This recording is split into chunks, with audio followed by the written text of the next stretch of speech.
See, even when you take a look of the cultural practices and attire of the Hebrew women, the true practices and attire found in the scriptures, you might find a whole revelation. There are many cultural parallels between biblical culture and African culture, from the daily lives to the important rituals marking the life events for women.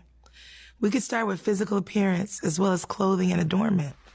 In Song of Solomon, chapter 1, verse 5, it reads, I am black but lovely, O daughters of Jerusalem, like the tents of Kedar, like the curtains of Solomon. Clothing.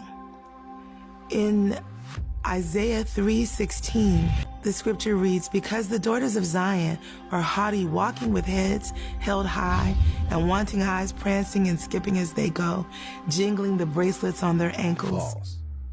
So let's take a closer look at this passage and get an even clearer picture of the culture of Israelite women. Isaiah states in Isaiah 3:16 that the Israelite women walk with stretched out necks, mincing and making a tinkling with their feet. So what exactly is mincing? A synonym for the word mince is to sashay or to strut. Now, the black woman, because of her naturally curvy figure, is the most synonymous woman on earth with this type of walk or strut. But he doesn't stop there. He continues and says that they make a tinkling with their feet. The word for tinkling is the word akak, meaning to shake bangles, rattle, tinkle anklets.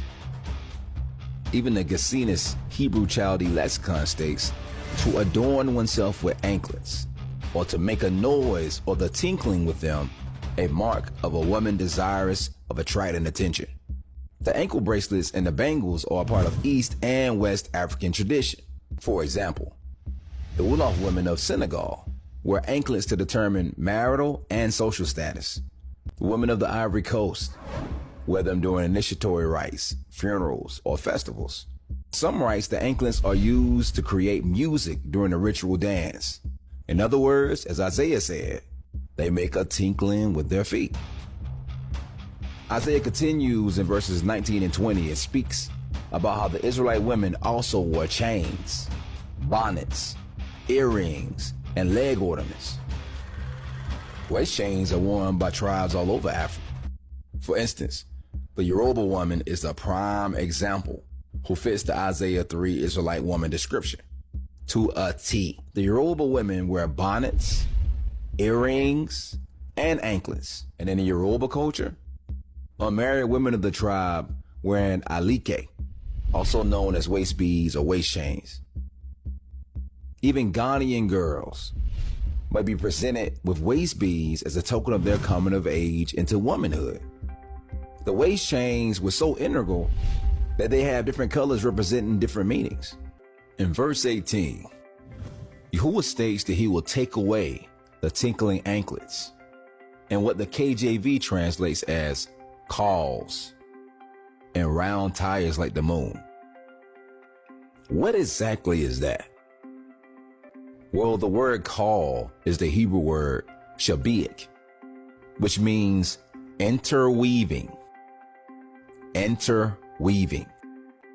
Again, the Hebrew lexicon states that calls are networks used of the head, ornaments by Hebrew women. Little suns or studs resembling suns worn about the neck.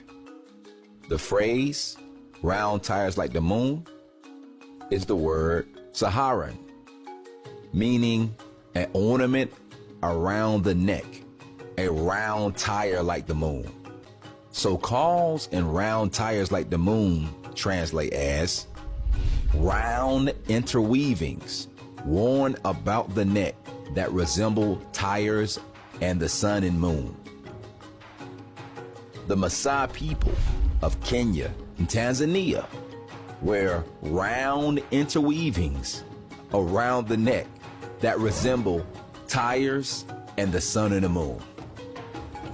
I mean, really, you can't make this stuff up. The scripture speaks for themselves. The Western world has told you this is what an Israelite woman looks like. When in actuality, according to the scriptures, this is what an Israelite woman looks like. I want the truth! You can't handle the truth!